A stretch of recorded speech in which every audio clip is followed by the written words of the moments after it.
Semua orang nak bergaduh pasal ibu bergaduh puasa tak puasa. Aku rasa aku terlibat dalam masalah ini sebab aku pun tengah menggaduh. Tapi aku tak join lah. Korang gaduh-gaduh, aku tak join. Sorry, aku sumpah tak join. Hidup aku dah penuh masalah. Aku tak nak lah ada masalah lain. Apa yang aku buat, walaupun aku pregnant, tapi aku still sahur macam biasa. Still puasa. Lah, 32 je Ot. Tapi kejap lagi aku kan sahur pukul 5.30, bla bla bla bla kan. Lepas tu nanti kalau aku bangun pukul 8, pukul 9, kalau aku kebuluh, kalau aku muntah, buka je lah macam tu.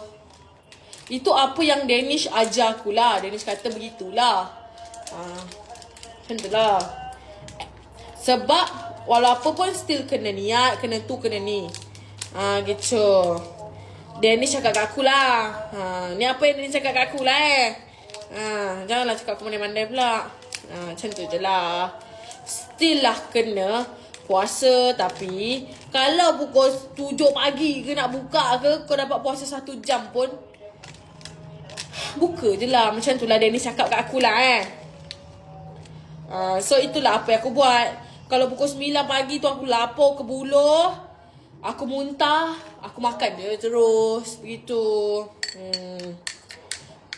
Kan. Lepas tu malam-malam makan oat. Kenyang. Oat yang sangat sedap, rasa coklat. So korang tak payah gaduh-gaduh. Lagi berapa hari dah nak raya? Kosong-kosong lah.